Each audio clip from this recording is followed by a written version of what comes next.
Hello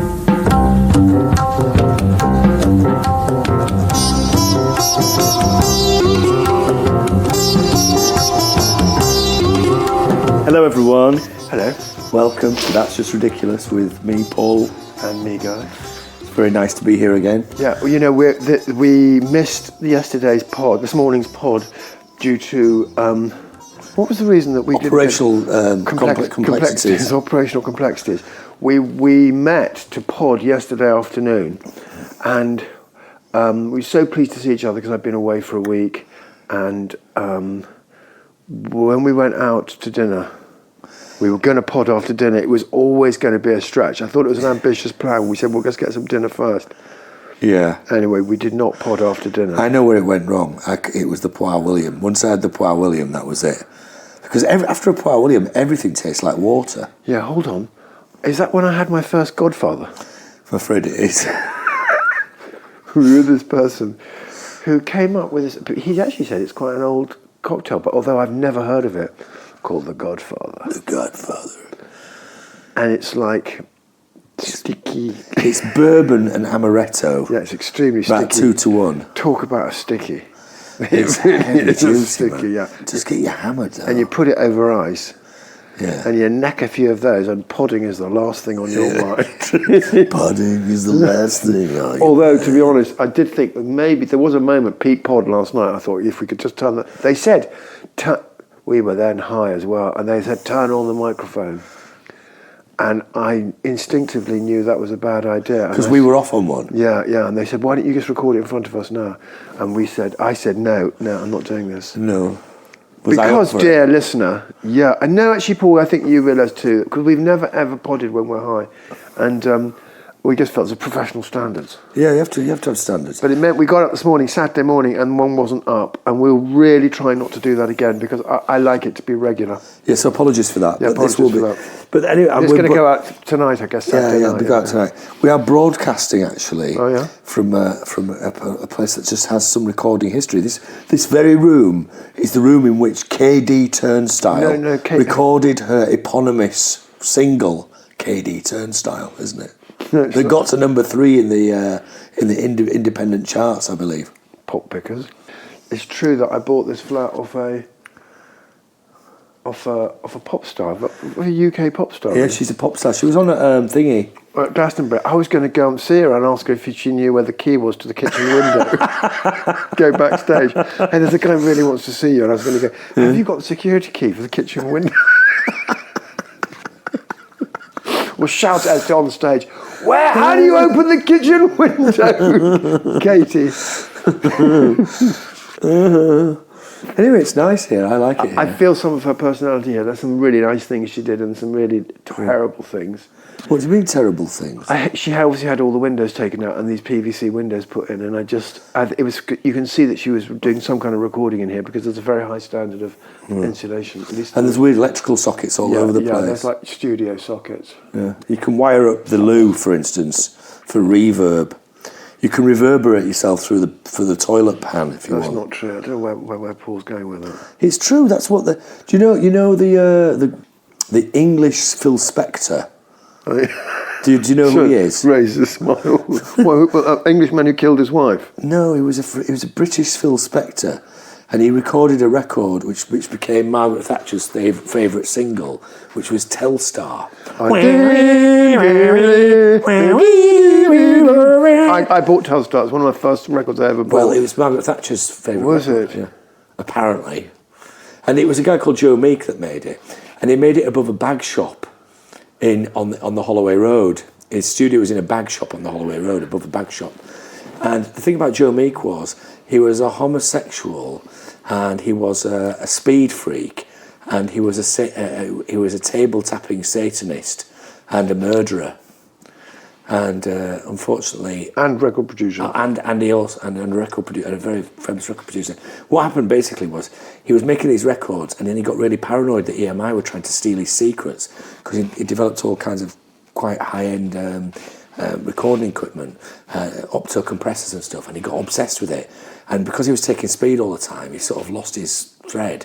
And then one day he came back to his place, and the landlady was there, and he shot her in the chest with a double-barrelled shotgun, and she fell down the stairs onto his friend, and then his friend ran up the stairs and just in time to see Joe blow his brains out with the shotgun. Really? Yeah. That speed? Yeah, stay away, kids. Yeah. You're better off drilling holes in yourself, trepanning. Or just getting high on dope. No, Yeah. But what about the other stuff that's come out now? Spice, have you heard about that? Yeah. Prisons are being ravaged by it. I've never taken it, but when I went past Pentonville today, I thought, they're all in there on the spice. The cloud. Apparently, they make it in China. It's made in some sort of hydraulic device. What? Oh, no. They make it out of snips and snails and puppy dogs' tails in a bin, and then they ship it over here and they spray it on inert material, and then the lifers smoke it and then try and cut each other up with homemade penknives. Sounds like a shit drug to me. It's horrible. There are some really bad ones out there. What's all that noise? It's the people in the street. I was standing out there the other day, Paul, getting my Uber, and a bloke on a bicycle whizzed by and was going to grab my phone out of my hand. Ooh, here. Yeah. He didn't, because I pulled the phone in. I said, "Hey, you, were you about to try and nick my phone? The fuck?" And he circled, sort of came back round past me and smiled. And I said, "Broad daylight, the streets of London, gentlemen." Anyway, I felt a bit, because the whole thing is a bit ruffian, kind of 18th century. Like, the place has gone to the dogs, Paul. It really has. Where they're trying to steal a phone off me on the street. On the street? Yeah. To get what? To get a 10 bag of spice? Yeah, that's it. It's all droga related, isn't it? Do you think so? Yeah, I think we're terrible hypocrites, Because, it is one rule for us, another one for everybody else, isn't it? Like, when it comes to drugs. What do you mean, one rule for us? You are everyone else, aren't you? Well, no, but people like me and you don't get done for it, do we? No, God no. God no. I pass with impunity across international borders, my pockets bulging. Bulging with it. with spice. With geck. Whatever he can get. No, that's not true at all. No. I'd like to put... For Her Majesty's customers are listening, this is a joke. Okay. A humorous aside between gentlemen. No, I don't do that kind of thing. That's madness. No. That's madness. So we wanted to put... I found someone on me on the plane, some drugs. I thought I'd better neck the whole lot before I get through customs. Did you get in the... God, bloody hell. Mistake. Jesus Christ, that was a very odd judgment. I should have just flushed it down the toilet. I remember my mate who used to, bless him, he's deceased now, but he was the Fall sound man. Do you know who the Fall are? I believe they're Marquis Smith, he sort of talks like this. Pop music band. Hit the north. The sort of thing that I hit the north. Abide. Anyway, he was, and Marquis Smith was a notorious tearaway, and they were on an aeroplane once, and Marquis Smith was a speed freak actually, and for some reason he took acid on the plane and then tried to get out at 27,000 feet. They restrained him. They did, they had to restrain him.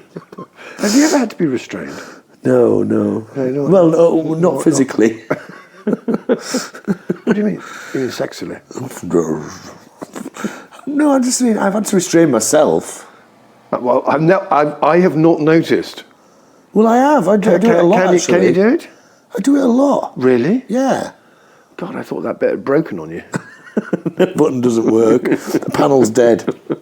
Restrain yourself. We did have something we need to say, actually, which is about last week's pod, because we felt we were a bit down on Glastonbury. We wanted to set the record straight on that a little bit. Yeah, there was a particular one aspect. Wait a minute, just a second. No. Just a second. In particular, we thought, we were saying it was a bit downbeat, and we were saying that it basically was shit. But then we went back in speaking. Yeah, after podding the next day, it was quite another really nice day actually. I remember, people who there will remember, it's a really sunny day. This is Sunday, and we took some acid. I don't know what time, because time just telescopes, doesn't it? Telescopes gets longer. What's the concertinas? Is that getting smaller and telescopes getting longer? Both telescopes and concertinas go either way. Yeah. Anyway, it went very fast. That's what I'm trying to say. It was like one Go minute. either way. One moment it was like midday, and the next moment it was like 7 p.m. Yeah. And all there'd been is like corpsing on the floor. And In between, they'd been laughing twangling and dancing around. Dancing around, yeah. And making ridiculous plans for the future. Yeah. Anyway, so we managed to gather... I recommend it. I think it's a great thing to do. LSD? Yeah. I've very rarely taken it in my mouth. That's probably about the 5th time I've taken it in my life. But that was good. It wasn't too much. It wasn't like... I wasn't hallucinating too much. Just a very good, speedy feeling of time flashing past me. We managed to get up there. Night fell. Yeah. Fast. Descended. And we came onto the bowl, at the top of the bowl where you come in from the village. And there in front of us... The Cure had just come onto the stage. Yeah, they were just banging. And they didn't sound like Interpol. They did not sound like Interpol, nor look. No, they didn't look like the Interpol. man looked like my granny. It looked like your gran, like, My like, gran. like the gran had been somehow. She'd got lost. She's vulnerable. Like, yeah. She's You vulnerable. normally and see she's a figure like confused. that, standing at a bus stop in quite far north London. Perhaps pushing a shopping trolley Yeah. with loads of stuff in it, loads of random things. But no, Lowe, it is our pop star. It was the man. What's he called? Robert Smith. Robert. No, yeah. He's another Smith. Yeah, he's another. I was going to say. And hasn't he got an initial as well, or is he just Robert? Isn't it weird that then Morrissey was in a band called the Smiths, but he wasn't called Smith? But anyway, go on. So, and he. I only know one song really well, which is "The Forest." The Forest, yeah. Ding ding. Down, down, down, down. Suddenly, You're going too filter fast. and see. You're going too fast. See Ding, into ding. the trees. No. But Paul, that's a. I like that line. Even- Into the trees. Even Robert Smith wouldn't recognise it the way you're Find singing a it. girl while you can. Ding ding ding ding ding ding ding ding ding. Dun, dun, Anyway, dun, so, dun, and we dun, started, dun, dun. and Paul said, I was typically, characteristically, I thought we were just going to stand at the back of this mammoth crowd. It must have been 300 yards or 300 yards? Yeah. 300 or 400 yards to the stage. And Paul said, no, forwards. We worm our way into And the heart Paul of the crowd. just wormed his way into the heart of the crowd with holding his hand up. And there was Ella, and Ella's boyfriend Richard was behind me, and Tanya was there. And 5 of us just wiggled Right up there. like little sperm into the centre. But we didn't actually get very, even though we went for a long time and annoyed a fuck of a lot of people. It's great, wasn't it? God, people started, oh God. And also, did you feel weird things underfoot? Yeah. I did. I thought, is that a baby's arm? Or a dead person. Or a magazine? You know. What about that? And then this girl It's tapped me on the shoulder and she went, we were standing here because we came and stood in front of them. And she said, and why are you making so much noise? And I just looked at her and said, darling, it's a rock concert. And she went, we can tell you're not real fans. I said, love, I first saw them in 1982. They were very serious, weren't they? Yeah, all the fans were really serious. Those two particular, they took a dim view of Paul and me, actually. Yeah, they did. I could see them. They thought we were, what are you doing here? Yeah, I thought wankers. They said they said something like it's our place or something. I said, well, actually, this is our village that you're standing in. I felt that's a bit snidge. I didn't need to say that. Afterwards, I thought that's I liked that. idiot. I liked it, yeah. Anyway, and then he put his arm around her. Do you remember? Stood behind her and yeah. put his arm around the front of her. Yeah, to protect her from us. Protect her, yeah. And we giggled and giggled and giggled. We just couldn't stop laughing. Yeah. We were high. I bet that fucking annoyed them. I really hope that they're saying, well, we went to the Cure, it was really nice, but these two men It's two idiots. spoiled it for It's us. two old idiots. Yeah, I spoiled don't know what was wrong with them. They were just laughing at everything. I mean, why would you go to see The Cure and laugh when it's really serious music? Dum, dum. They did. Close around, see into the trees, find a girl while you can. No, you can't. Closer and see into the dark. Just follow your eyes. No. It's such a good song. I really recommend it. It's brilliant. I'm officially... That whole album's fantastic. Right, 17 okay. seconds. Then It's he a great album. started singing other songs and they were boring, so we said, let's leave. And typically Tanya, who's a bit... Don't say thorough. she's a... Thorough. She's a bit thorough. She said, you can't leave early. We said, we managed to drag ourselves out. And from there, we were high. We walked around the festival. I don't know. We had a laugh. We had I a loved laugh. it. Yeah, we had a laugh. And we went up to the fire at the TP thing and got the cold shoulder there as well for laughing and talking. Did we? Yeah, because they were all doing their Bargees, they're called. Yeah. And they're bargees, a starter in an Indian restaurant. They were going on it. Are they called bargees? They can't be able to be called bargees. Ragas. Ragas, that's it. They were on their ragas. I'm going to order a raga at an Indian restaurant. A friend of mine once saw. Did I tell you this story about he ordered an Indian restaurant? The guy said to it was back in the day. It was a long time ago, probably in the late 80s. And we were on Brick Lane and we went to this Indian restaurant. And the guy says to us, "I says, what are the puddings?" And he says, "We've got gulab jamun, barfi, kulfi, and musbas." And I said, "What?" He said, "What?" I said, "Can you say that again?" He went, "Yes, got gulab jamun, barfi, kulfi, musbas." And my mate said, "Oh, I'll have the musbas. I've never had that before." I said, "Oh, just give me the barfi," or whatever it was. And they arrived, and the musbas was a Mars bar cut into slices.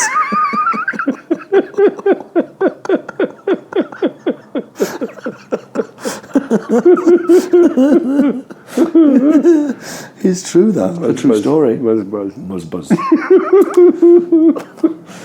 Anyway, so we got... Apropos of nothing. We took a bit more acid and... Anyway, that's really enough nice. now. It was... No. And there's what... No, that's enough now. We've talked about the festival enough because it was ages ago. You've Doesn't got it seem like ages ago, Guy? You've got to... Guy. Paul's trying to move it on because I've just remembered something. And No, you can tell Guy. me. It seems like ages ago. Nobody wants to hear about ancient history. Shh. Paul, just listen for a minute. Listeners will remember last week, Paul sneering at people eating caviar. I didn't sneer. With their fingers in the VIP area. This will make you laugh. Wait a minute. Anyway, we were out to dinner, Paul and I, and someone came up and said, someone was with us and said, "Oh, by the way, we heard the pod about Glastonbury." They were actually at Paul with Glastonbury, and they said, "We were a bit surprised to hear what you sneering at the people eating caviar in the VIP section, because, Paul, it was you eating the caviar, and furthermore, it was you who told us to use our fingers, and that it was 100% Paul's idea." Because they didn't have... They only had a effrontery of them. I wasn't there, of course. Because they only had a metal spoon. You're not supposed to put metal spoon in caviar. Don't change your story, Paul. When you're in a hole, stop digging. Are you not listening to me? You could put your hand up and say, "Guilty as charged." Guy... I'm giving you... So basically, he was deriding, he was ridiculing these snobs in the VIP area when it was he who instigated the whole fucking thing. And I just want to say I'm very impressed by that kind of behaviour, because I love a little bit of hypocrisy, as anyone who knows me well. A little bit of what? Hypocrisy. All right. So cheers to you, Paul. Thank you. Thank you very much indeed. Thank you very much. And you talked about very well. Yeah. Anyone else who Can you happens blush to be in on- the VIP area and seeing Paul doing anything other, like Anything eating along caviar, those lines, yeah. Please write in. Drinking champagne out of Talking of a writing lady's shoe. Yeah. Talking of writing in, David Pankhurst, listening to us in China. Talking about writing in. Yeah. Don't try and get this in first. I found out that Guy's been editing our mail and he's not telling me because I've been getting too many compliments. So he's been hiding emails that have been coming from... David did send an email that I forgot to pass on to you. Hiding them. But if you want to get hold of him, he is... It's soniclandfill@gmail.com. Soniclandfill@gmail.com. Yeah, Paul opens that one. So write to him there, and he will address... Because there's no point sending anything for me to Guy, because he gets jealous and just puts it in the bin and doesn't tell me. We had another one saying that they liked the sedan chair remark, which I believe was my Look at you little shit. Although it was you who said, put your hand through the curtain with your ticket. Anyway, there we are. So we did, the point we're trying to make, we're just trying to slightly balance out our coverage of the festival, just in case Michael Eavis is listening or hears about it. Turns out we really loved it. Yeah, we absolutely loved it. And you know the security guys, they were so sweet, and they... I can't wait for next year. 50th birthday next year. 50th anniversary of the festival. So we'll see you there. And next year we will be in our sedan chair. Yeah. No. God, yeah. Anyone want to volunteer to carry the sedan chair? Yeah. The official, that's just ridiculous sedan chair. We were getting a lot of papers with that. Can you imagine? I don't know, there's a lot of madness goes on in that festival. There's a lot of attention seeking, isn't it? We'll just keep a low profile, as always. Are you going to go to Port Elliot Festival? I do really like Port Elliot. I have been invited. I have been. Someone showed me the number for the ticket line. That's all it is. I have been invited. I realised that at the time. I suddenly thought they might be listening. I have been invited. I've not. I can get us tickets. We can't go there. Why not? Operational complexities. Operational complexities may dictate otherwise. Okay, right. Okay, well then we can't go for operational complexities. Yeah, we might do though. Why not? That's the reason we couldn't go to half. We can get some tentage. This person said to me. Oh, full on tentage. Yeah, this person said to me some tentage. You don't strike me as much of a camper guy. No, I've hardly ever camped, and I don't mind. No, I used to do it a bit, but it's not really my thing. No. What do I like? Creature comforts. Yeah, I like a chair for a start. You like a bit of cupboard love, don't you, Guy? What does cupboard love really mean? It's where you get in a cupboard and you make love. No, that's not what it means. Doesn't it mean hidden? Making love in a cupboard. Paul, doesn't it mean hidden? No, cupboard love is actually, it's like, I think cupboard love refers to the kind of love where you in love with, I love you, you pay my rent kind of love.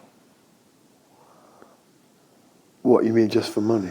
Not for money, because you get the love there because it's homey and mumsy and nice and lovely, and somebody looks after you.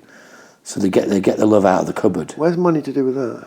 It's you just brought money up, not me. No, you said they pay the bills or something. Well, it's like rent, isn't it? I love you, you pay my rent. It's like that song. What? By the Pet Shop Boys. It's not quite that. So it's not like being a rent boy or a hooker, but it's like saying. It's a domestic version of it. It's a domestic kind of bliss thing. I think. Google it. I don't know. I don't know what it means. Anyone who knows what cupboard loves is or got a good story about cupboard love, can you please keep it to yourselves? Thank you very much indeed. Thank you, yes. Because we've moved on from that we've subject. moved on. We're not doing that. But I don't know. By that I mean, Guy, that you enjoy being at home with your cupboard. Well, that cannot be what it means. Yeah, it does. That you like your pantry. Guy's pantry. Guy. Where's Guy? Range of pantry. He's rummaging around in his pantry. There used to be this shop in the service station called Julie's Pantry. Where's that funny? Julie's Pantry. I don't know, but whenever I saw it, I used to burst out laughing. It just didn't seem to mean what they thought it meant for some reason. No. It's sunset over London. Yes. Mm-hmm. We're recording in London, quite unusual. Nightfall. We've moved. Are we going to go out on the razzle tonight? I don't know, Guy. Come on, Paul. Rouse yourself. And then down to Somerset tomorrow. I'm scared. Are you? Yeah. Oh, Paul, what of? Going out in London. Why? Because it's a big, big city, Guy. It's a big, bad city. What do you think is going to happen? Don't What's know. the worst thing? What are you scared of? If you talk about your fears in a private and safe space like this, then it's that's the way of working through them and getting and sweeping them to one side. I have social anxiety a bit. What are you worried about? Them out there. Thinking that you are insignificant? No, not that. Thinking that you're... Not thinking. It's just being in that big load of people and the chaos of it. And What do you mean? I don't know what... You're in your fucking element then. What are we going to do when we get there? What do we normally do? Get drunk, talk shit, go home. Well, what's the point in that? See what I mean? Don't see what you mean. Don't start asking questions like that. My whole life is exactly. It meaningless. throws up horrible existential problems. Like, why am I doing this? Yeah. For fun. Or you think we could do it here? I don't know. No. Okay, but we don't. We've got a friend in trouble in town, actually. He's stranded at a really boring wedding. Yeah, right. But he goes hard. He does, yeah. Harder than us. Maybe we'll be able to tone him down a bit. Yeah. Thing is, we've got all the elements there. What do you mean, the drugs? Well, everything's in place, isn't it, for a rip-roaring evening? 6 a.m. It is definitely I'm afraid an all-nighter. if we set foot outside this house, it's going to be 6 or 7 a.m. Yeah, and then we're not going to get back tomorrow. No, we've got to. We've got bells to be rung. important meetings to be attended. Oh, I agree. Generals to be briefed. You're really good like that. That you always get up in the morning and just bounce out. Yeah. I'm pretty terrible in the morning after You a razzle. are, aren't you? Yeah. You like to lie in bed, and here's what I think you're doing. Shall I tell you what I think you're doing? Tell me, yeah. Going over some of the details of the night before. Well, I would be if I could remember them. No, what happens is you can't remember anything, and then suddenly one appears, like a little shard, and you go, oh, and you bury your head under the pillow. Yeah, Tom Wolfe's snout. Do you do that? I go, did I really say that? In fact, I've been going over last night thinking, what did I say? Oh, God, did you really say that? Did I say some bad things last night? No, I don't think you did, actually. You did tend to shout over us all quite a lot. Guy? Guy? You fucking monster. That's horrible. I'm never asking you anything again. Is it you? Does it seem really fucking hot? It's really hot. It's God. It's global warming. I can't take responsibility for that. No, you didn't shout over everyone at all, Paul. I don't want to give you the idea that you're in any way socially. What does untoward mean?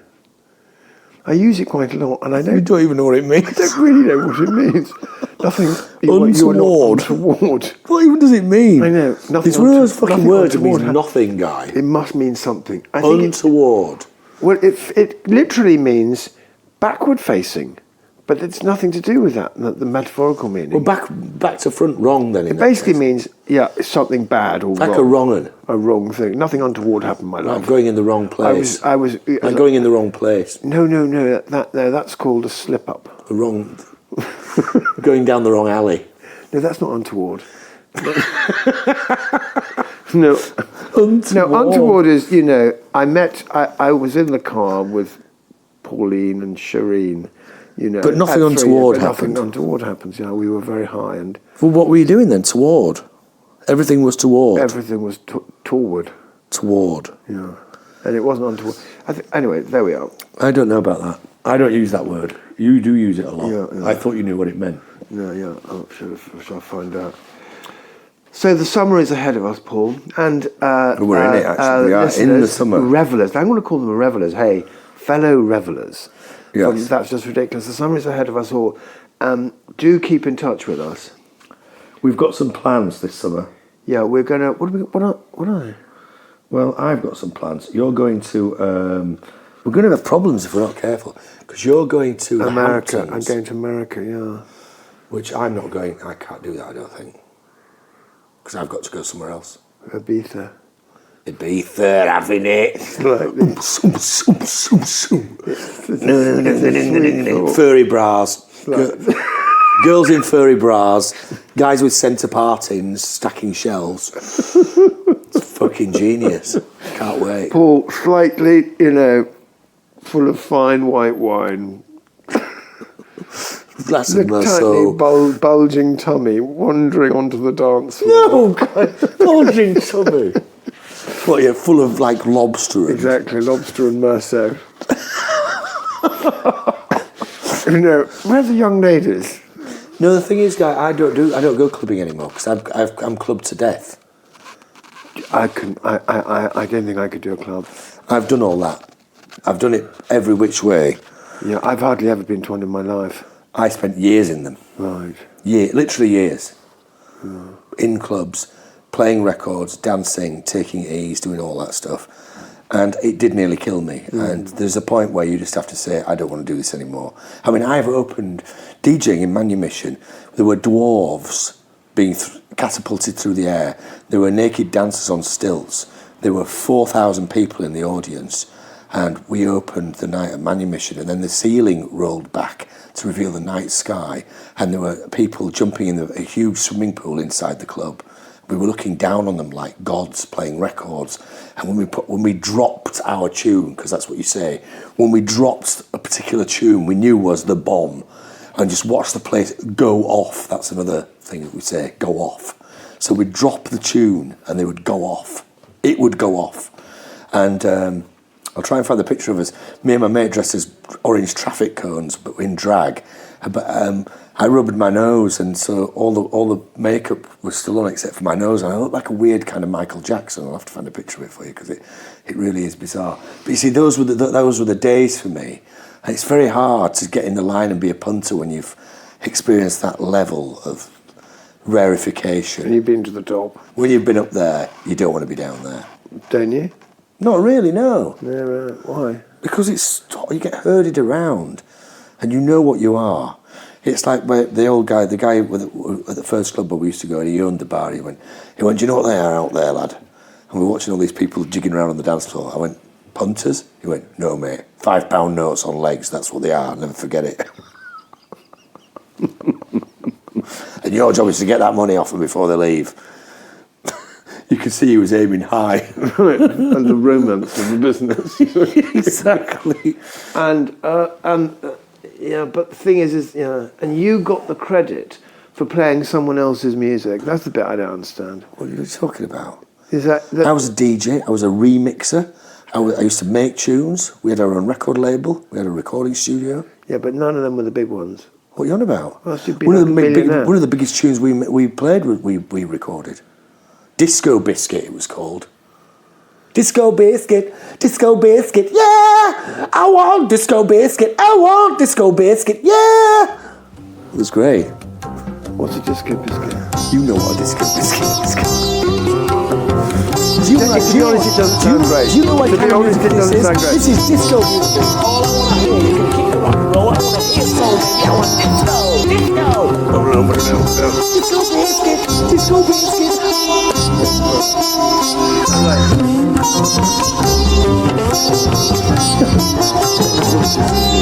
Yeah, but I